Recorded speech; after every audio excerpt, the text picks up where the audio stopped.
नमस्कार फ्रेंड्स।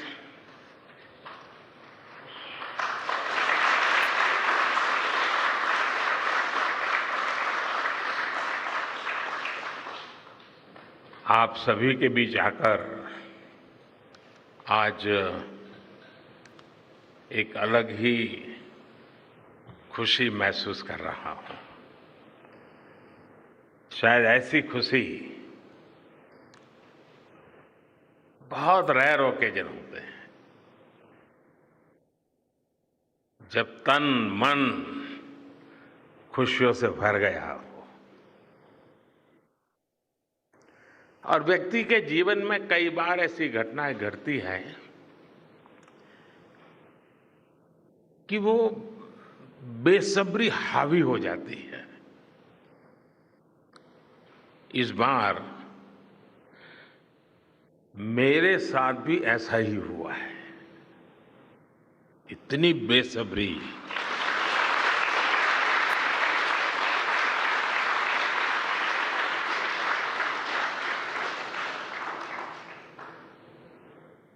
मैं south Africa में था, फिर ग्रीस का कार्यक्रम था तो वहां चला गया, लेकिन मेरा मन पूरी तरह आपके साथ ही लगा हुआ था।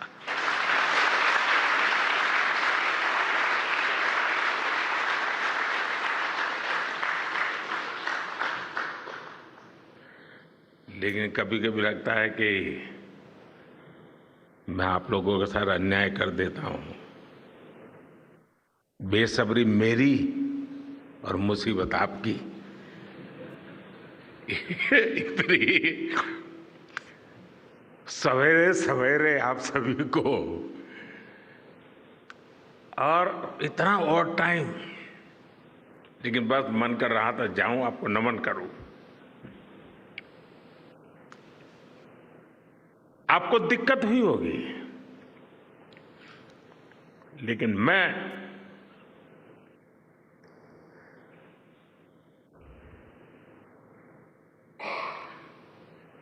भारत में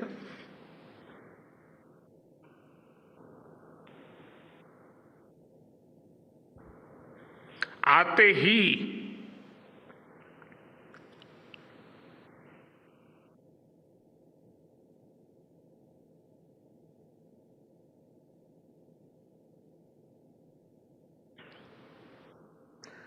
जल्द से जल्द आपके दर्शन करना चाहता था।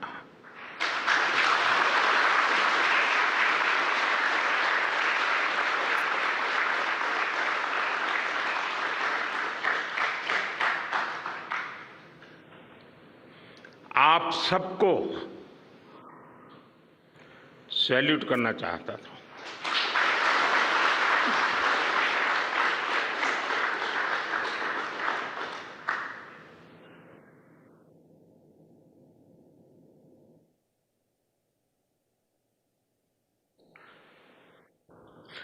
सैल्यूट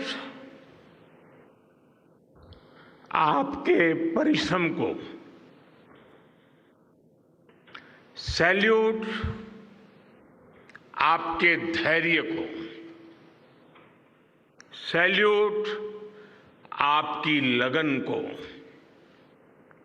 सैल्यूट आपकी जीवटता को, सैल्यूट आपके जज्बे को।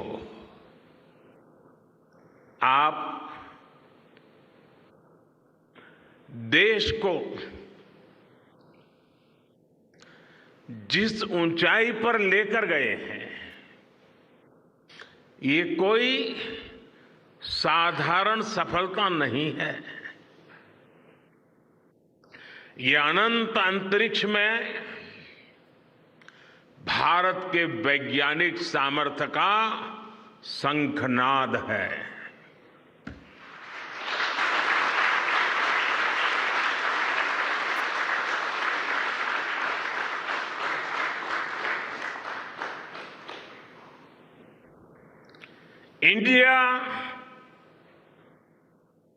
India is on the moon.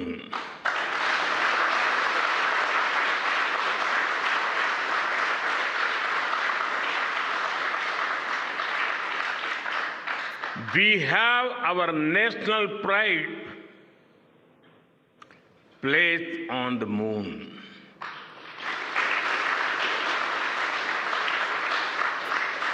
हम वहां पहुंचे जहां कोई नहीं पहुंचा था। हमने वो किया जो पहले कभी किसी ने नहीं किया था। ये आज का भारत है, निर्भीक भारत, जुझारू भारत।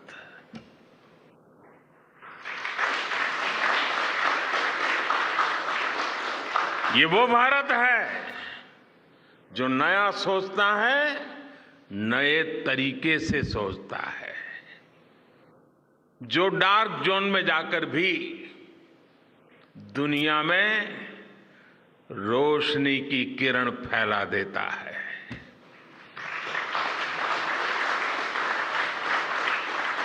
इक्कीसवीं सदी में यही भारत दुनिया की बड़ी बड़ी समस्याओं का समाधान करेगा। मेरी आंखों के सामने 23 अगस्त का वो दिन, वो एक एक सेकंड बार बार घूम रहा है। जब टचडाउन कंफर्म हुआ तो जिस तरह यहां इसरो सेंटर में पूरे देश में लोग उछल पड़े, वो दृश्य कौन भूल सकता है। कुछ स्मृतियां अमर हो जाती हैं। वो पल अमर हो गया। वो पल इस सदी के सबसे प्रेरणादायी क्षणों में से एक है। हर भारतीय को लग रहा था कि विजय उसकी अपनी है। खुद महसूस करता था। हर भारतीय को लग रहा था कि जैसे वो खुद एक बड़े एग्जाम में पास हो गया है। आज भी बधाइयां दी जा रही है, संदेश दिए जा रहे हैं, और ये सब मुमकिन बनाया है आप सबने, आपने।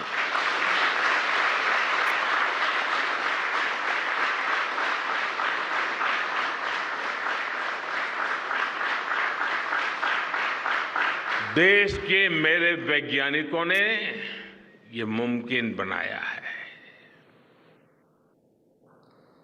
मैं आप सबका जितना गुणगान करूं वो कम है। मैं आपकी जितनी सराहना करूं वो कम है। साथियों, मैंने वो फोटो देखी जिसमें हमारे मून लैंडर ने अंगद की तरह चंद्रमा पर मजबूती से अपना पैर जमाया हुआ है।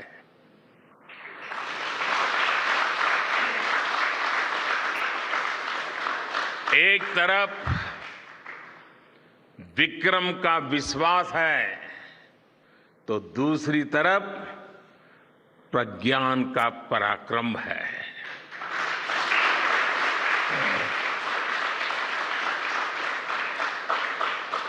हमारा प्रज्ञान लगातार चंद्रमा पर अपने पद चिन्ह छोड़ रहा है। अलग अलग कैमरों से ली गई जो तस्वीरें अभी रिलीज हुई और मुझे देखने का सौभाग्य मिला, वो अद्भुत है।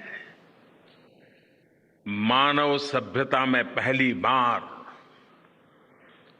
धरती के लाखों साल के इतिहास में पहली बार उस स्थान की तस्वीर मानव अपनी आंखों से देख रहा है।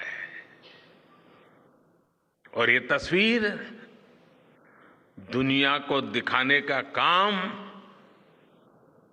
भारत ने किया है।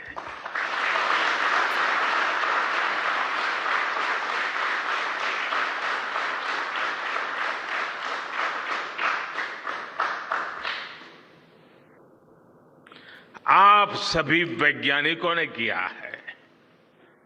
आज पूरी दुनिया भारत की साइंटिफिक स्पिरिट का,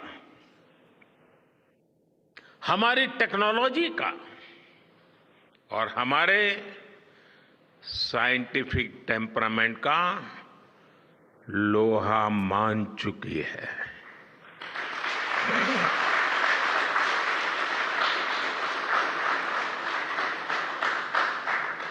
चंद्रयान महाअभियान सिर्फ भारत की नहीं बल्कि पूरी मानवता की सफलता है।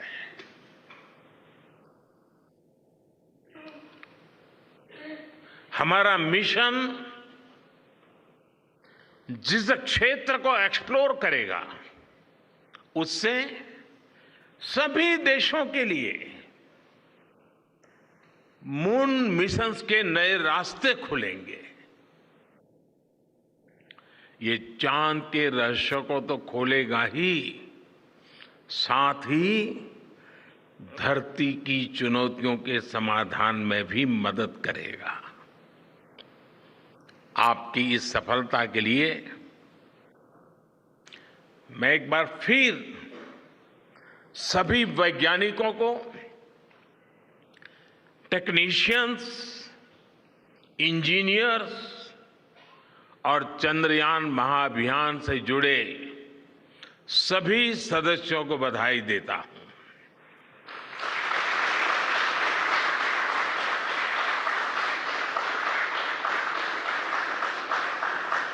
मेरे परिवारजनों, आप जानते हैं कि स्पेस मिशंस के टच डाउन पॉइंट को एक नाम दिए जाने की वैज्ञानिक परंपरा है। चंद्रमा के जिस हिस्से पर हमारा चंद्रयान उतरा है, भारत ने उस स्थान के भी नामकरण का फैसला लिया है।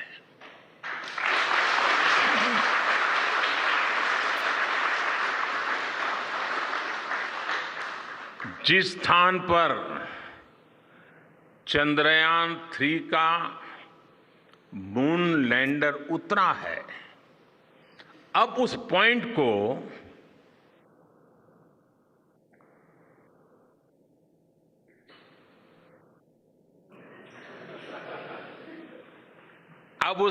को शिव शक्ति के नाम से जाना जाएगा।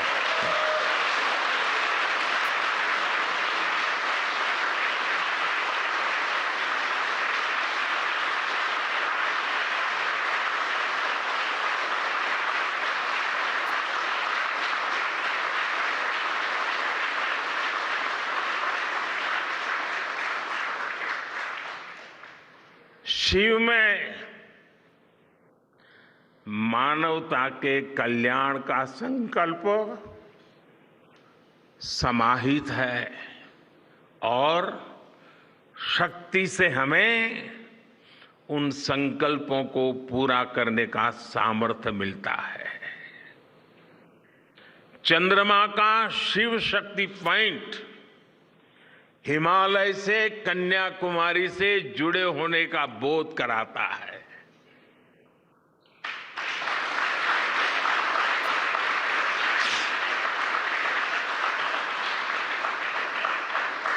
हमारे ऋषियों ने कहा है, येन कर्माण्य पशो मनीषिणो यज्ञे कुण्वन्ति वित्तेषु धीरः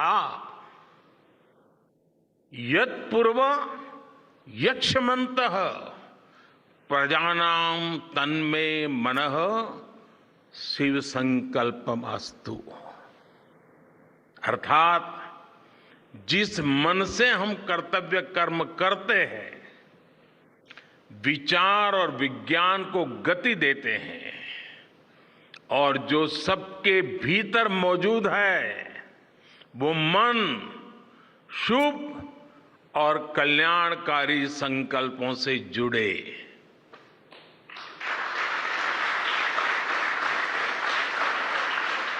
मन के इन शुभ संकल्पों को पूरा करने के लिए शक्ति का आशीर्वाद अनिवार्य है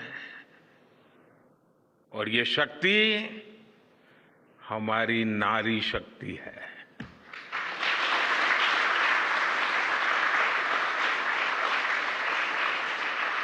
हमारी माताएं बहनें हैं। हमारे यहां कहा गया है, सृष्टि स्थिति विनाशानां शक्ति भूते सनातनी। अर्थात निर्माण से प्रलय तक पूरी सृष्टि का आधार नारी शक्ति ही है।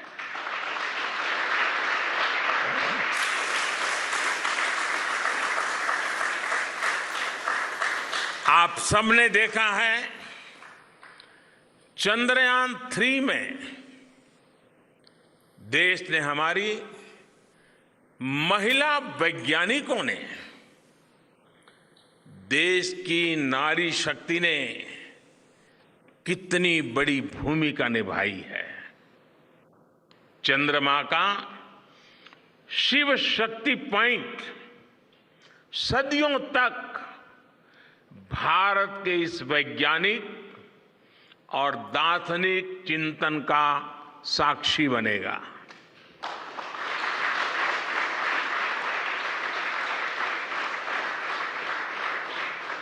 ये शिव शक्ति पॉइंट आने वाली पीढ़ियों को प्रेरणा देगा कि हमें विज्ञान का उपयोग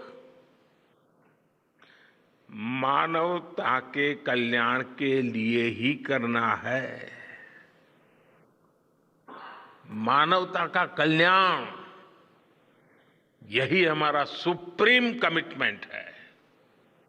साथियों, एक और नामकरण काफी समय से लंबित है। 4 साल पहले जब चंद्रयान 2 चंद्रमा के पास तक पहुंचा था, जहां उसके पदचिन्ह पड़े थे, तब ये प्रस्ताव था कि उस स्थान का नाम तय किया जाए। लेकिन उन परिस्थितियों में निर्णय लेने के स्थान पर हमने प्रण लिया कि जब चंद्रयान 3 सफलतापूर्वक चांद पर पहुंचेगा, तब हम दोनों पॉइंट का नाम एक साथ रखेंगे।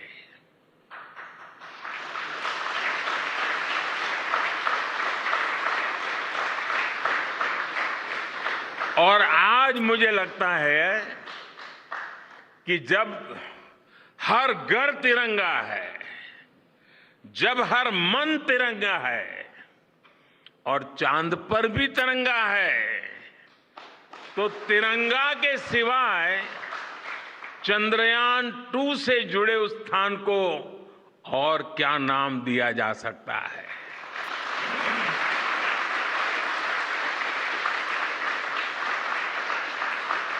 इसलिए चंद्रमा के जिस स्थान पर चंद्रयान 2 ने अपने पद चिन्ह छोड़े हैं, वो पॉइंट अब तिरंगा कहलाएगा।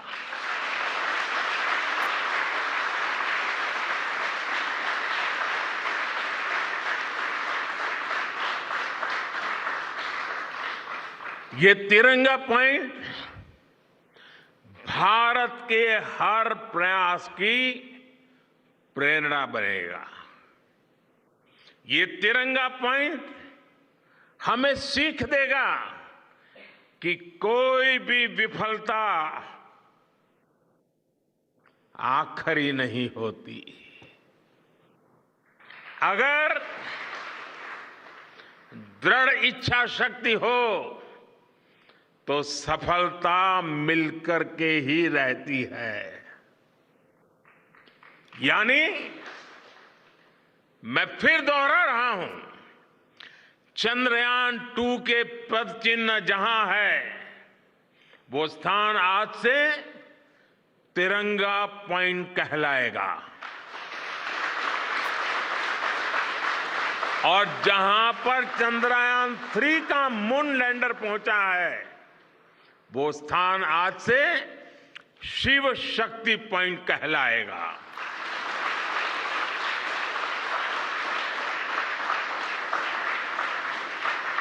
साथियों,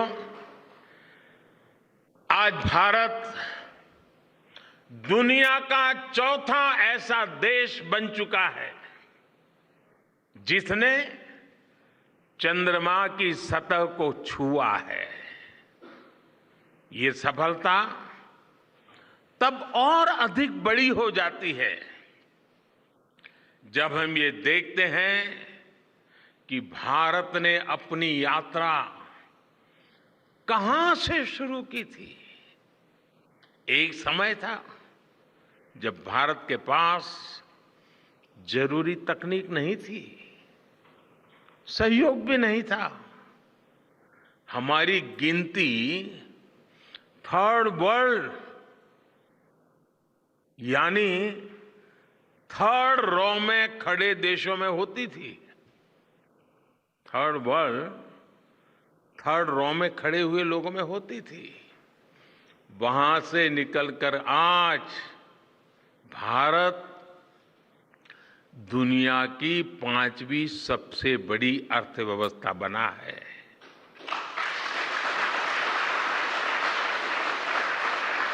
आज ट्रेड से लेकर टेक्नोलॉजी तक भारत की गिनती पहली पंक्ति यानी फर्स्ट रॉ में खड़े देशों में हो रही है।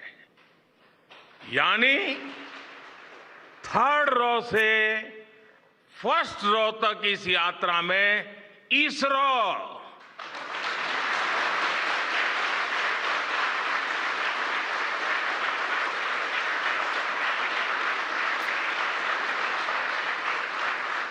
इसरो जैसी संस्थानों की बहुत बड़ी भूमिका रही है। आपने आज मेक इन इंडिया को चांद तक पहुंचा दिया है।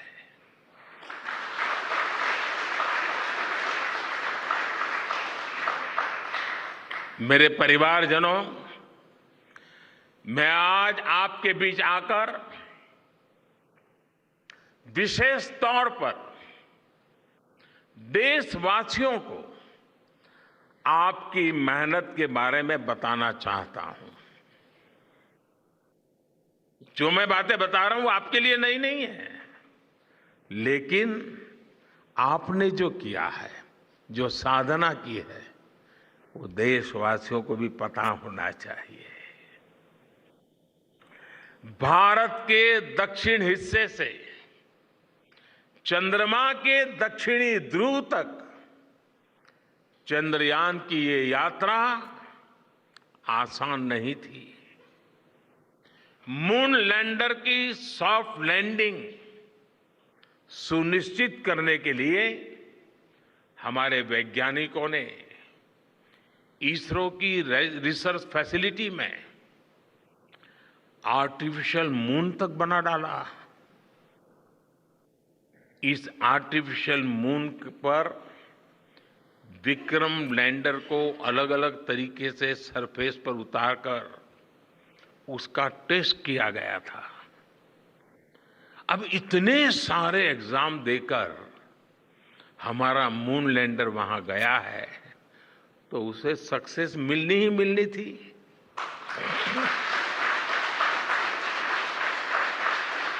साथियों, आज जब मैं देखता हूं कि भारत की युवा पीढ़ी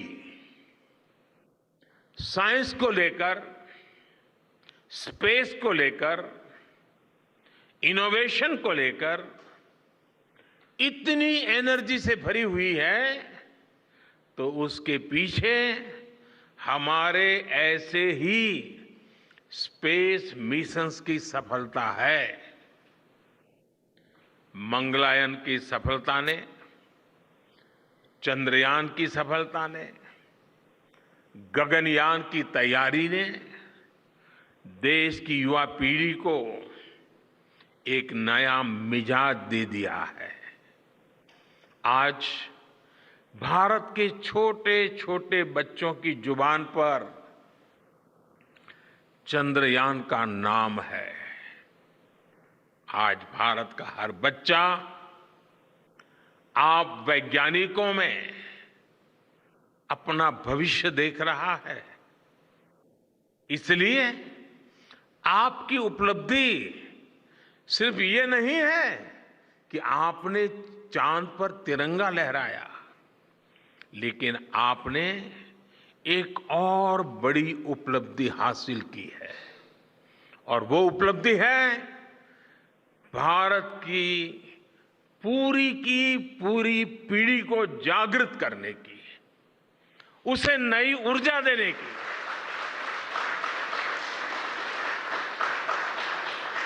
आपने एक पूरी पीढ़ी पर अपनी सफलता की गहरी छाप छोड़ी है। आज से कोई भी बच्चा रात में जब चंद्रमा को देखेगा तो उसको विश्वास होगा कि जिस हौसले से मेरा देश चांद पर पहुंचा है, वही हौसला, वही जज्बा उस बच्चे के भीतर भी है, उस युवा के भीतर भी है। आज आपने भारत के बच्चों में आकांक्षाओं के जो बीज बोए हैं, कल वो वट वृक्ष बनेंगे और विकसित भारत की नींव बनेंगे।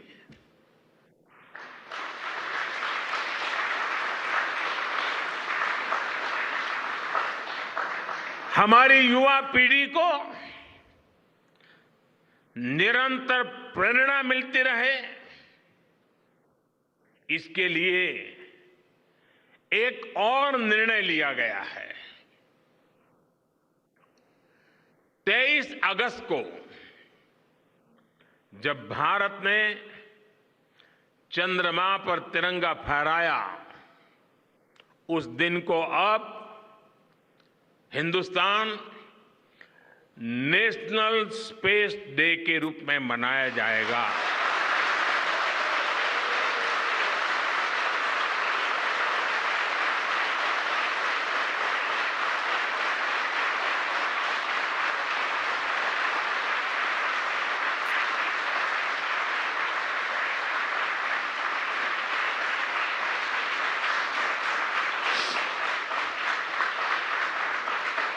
जब हर वर्ष national space day science, technology और इनोवेशन की स्पिरिट को सेलिब्रेट करेगा, हमें हमेशा हमेशा के लिए प्रेरित करता रहेगा।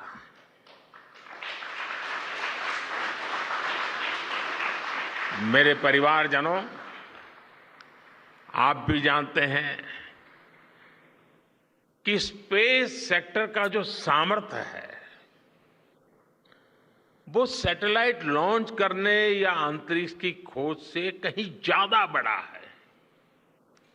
स्पेस सेक्टर की एक बहुत बड़ी ताकत है जो मैं देखता हूं, वो है ईज ऑफ लिविंग और ईज ऑफ गवर्नेंस। आज देश में स्पेस एप्लीकेशंस को गवर्नेंस के हर पहलू से जोड़ने की दिशा में बहुत बड़ा काम हुआ है। आप लोगों ने जब मुझे प्रधानमंत्री के रूप में काम का दायित्व दिया तो प्रधानमंत्री बनने के बाद मैंने भारत सरकार के जॉइंट सेक्रेटरी लेवल के ऑफिसर्स की स्पेस साइंटिस्ट के साथ एक वर्कशॉप करवाई थी और इसका मकसद ये था कि गवर्नेंस में, शासन व्यवस्था में ट्रांसपेरेंसी लाने में स्पेस सेक्टर की ताकत का ज्यादा से ज्यादा इस्तेमाल कैसे करें। तब किरण जी शायद हम लोगों के साथ काम करते थे। इसी का नतीजा था जब देश ने स्वच्छ भारत अभियान शुरू किया, शौचालयों का निर्माण शुरू किया, करोड़ों घरों को बनाने का अभियान चलाया, तो इन सब के मॉनिटरिंग के लिए, उसकी प्रगति के लिए स्पेस साइंस ने बहुत मदद की। आज देश में दूर दराज के इलाके में एजुकेशन, कम्युनिकेशन और हेल्थ सर्विसेज पहुंचाने में स्पेस सेक्टर की बहुत बड़ी भूमिका है। इन दिनों आजादी के अमृत महोत्सव के निमित्त जो जिले जिले में अमृत सरोवर बन रहे हैं, उसका भी टैगिंग, उसकी भी मॉनिटरिंग स्पेस के द्वारा ही हो रही है। बिना स्पेस टेक्नोलॉजी के हम टेलीमेडिसिन और टेली एजुकेशन की कल्पना तक नहीं कर सकते। स्पेस साइंस ने देश के रिसोर्सेज के ऑप्टिमम यूटिलाइजेशन में भी बहुत मदद की है।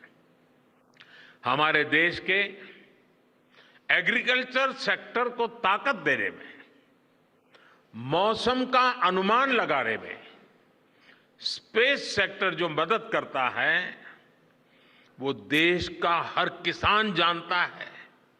आज वो देख लेता है अपने मोबाइल पर अगले सप्ताह मौसम का क्या हाल है। देश के करोड़ों मछुआरों को आज नाविक सिस्टम से जो सटीक जानकारी मिल रही है वो भी आप ही की देन है। आज जब देश में बाढ़ आती है, कोई प्राकृतिक आपदा आती है, भूकंप आता है, तो हालात की गंभीरता का पता लगाने में आप सबसे पहले आगे आते हैं। जब साइक्लोन आता है तो हमारी सैटेलाइट्स उसका सारा रूट बताती है, सारी टाइमिंग बताती है और लोगों की जान भी बचती है, संपत्ति भी बचती है। और सिर्फ साइक्लोन के कारण जो संपत्ति बचती है ना, उसका अगर जोड़ लगा दें तो आज स्पेस का जो खर्चा है उससे वो ज्यादा हो जाता था।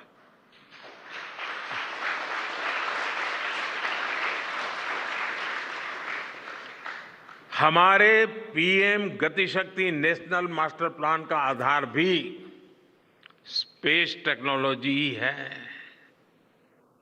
और आज दुनिया भारत के इस गतिशक्ति प्लेटफॉर्म का अध्ययन कर रही है कि प्लानिंग और मैनेजमेंट में ये प्लेटफॉर्म कितना उपयोगी हो सकता है।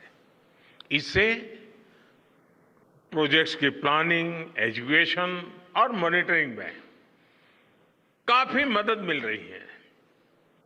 समय के साथ बढ़ता हुआ स्पेस एप्लीकेशन का ये दायरा हमारे युवाओं के लिए अपॉर्चुनिटीज भी बढ़ा रहा है अवसर बढ़ा रहा है।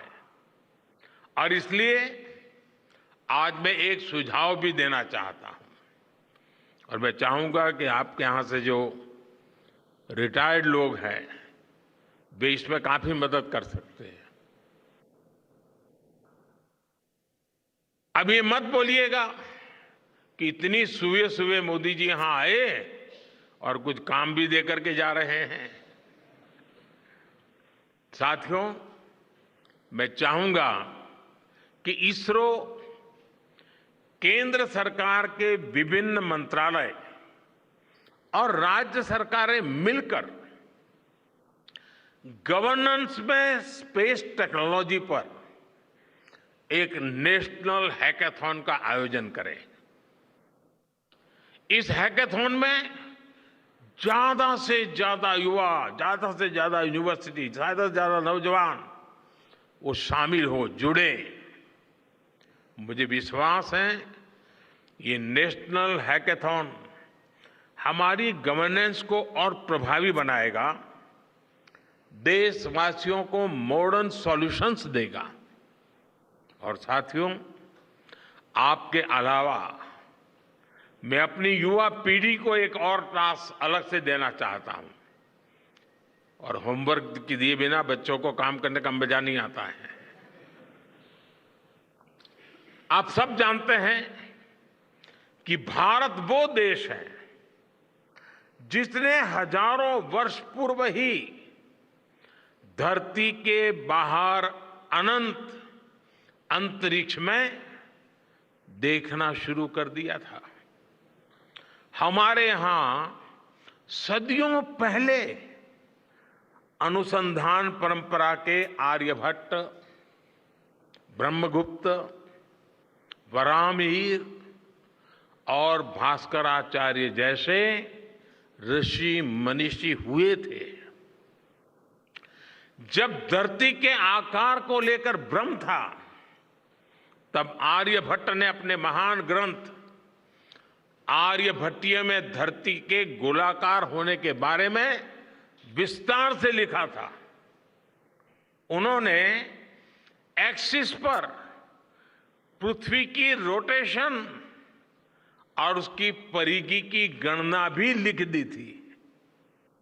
इसी तरह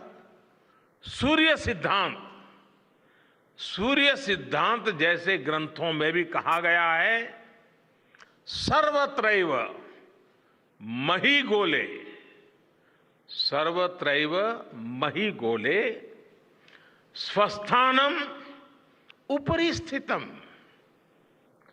मन्यन्ते खेयतो गोलस तस्य क्व ऊर्ध्वं क्व वादः।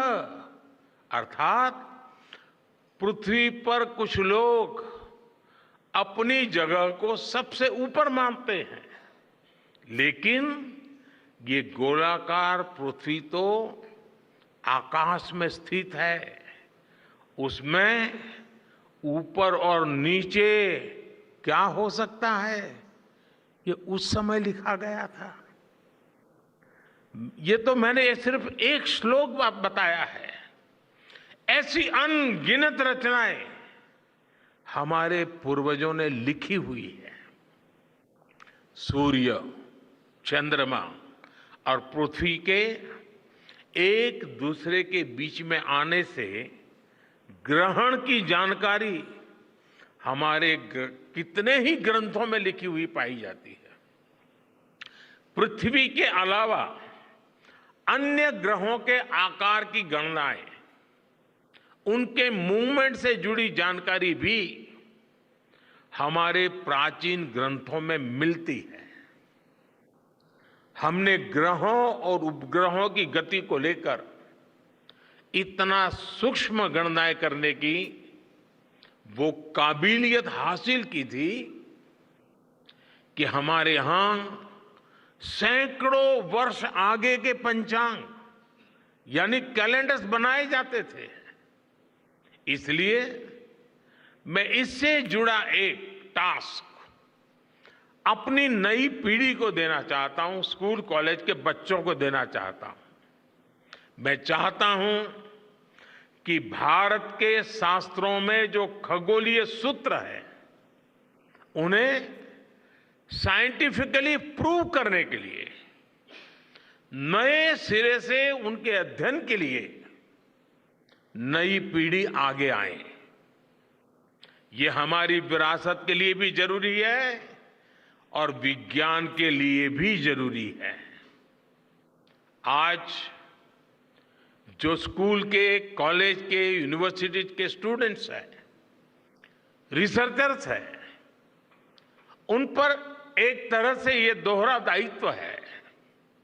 भारत के पास विज्ञान के ज्ञान का जो खजाना है वो गुलामी के लंबे कालखंड में दब गया है, छिप गया है। आजादी के इस अमृत काल में हमें इस खजाने को भी खंगालना है, उस पर रिसर्च करनी है और दुनिया को भी बताना है। दूसरा दायित्व ये कि हमारी युवा पीढ़ी को आज के आधुनिक विज्ञान, आधुनिक टेक्नोलॉजी को नए आयाम देने हैं। समंदर की गहराइयों से लेकर आसमान की ऊंचाई तक, आसमान की ऊंचाई से लेकर अंतरिक्ष की गहराई तक आपके लिए करने के लिए बहुत कुछ है। आप डीप अर्थ को भी देखिए और साथ ही डीप सी को भी एक्सप्लोर करिए। आप नेक्स्ट जनरेशन कंप्यूटर बनाइए और साथ ही जेनेटिक इंजीनियरिंग में भी अपना सिक्का जमाइए। भारत में आपके लिए नई संभावनाओं के द्वार लगातार खुल रहे हैं। 21वीं सदी के इस कालखंड में जो देश साइंस और टेक्नोलॉजी में बढ़त बना ले जाएगा, वो देश सबसे आगे बढ़ जाएगा। साथियों, आज बड़े बड़े एक्सपर्ट्स कह रहे हैं कि अगले कुछ वर्षों में भारत की स्पेस इंडस्ट्री $8 बिलियन से बढ़कर $16 बिलियन की हो जाएगी। सरकार भी इस बात की गंभीरता को समझते हुए स्पेस सेक्टर में लगातार रिफॉर्म कर रही है। हमारे युवा भी कमर कसकर तैयार है। आपको जानकर सुखद आश्चर्य होगा कि पिछले 4 साल में स्पेस सेक्टर में काम करने वाले स्टार्टअप की संख्या 4 से बढ़कर करीब करीब 150 हो गई है। हम कल्पना कर सकते हैं कि अनंत आकाश में कितनी अनंत संभावनाएं भारत का इंतजार कर रही हैं। वैसे कुछ दिन बाद 1 सितंबर से माईगॉव हमारे चंद्रयान मिशन को लेकर बहुत बड़ा क्विज कंपटीशन लॉन्च करने वाला है। हमारे देश के स्टूडेंट्स इससे भी शुरुआत कर सकते हैं। मैं देश भर के स्टूडेंट से आग्रह करूंगा कि आप सभी बड़ी संख्या में इससे जुड़े। मेरे परिवारजनों, देश की भावी पीढ़ी को आपका मार्गदर्शन बहुत आवश्यक है। आप जो इतने सारे इंपॉर्टेंट मिशंस पर काम कर रहे हैं, वो आने वाली पीढ़ी ही आगे ले जाने वाली है। आप उन सभी के रोल मॉडल हैं। आपकी रिसर्च और आपकी वर्षों की तपस्या, मेहनत ने साबित किया है कि आप जो ठान लेते हैं वो आप करके दिखाते हैं। देश के लोगों का विश्वास आप पर है और विश्वास कमाना छोटी बात नहीं होती है दोस्तों। आपने अपनी तपस्या से विश्वास कमाया है।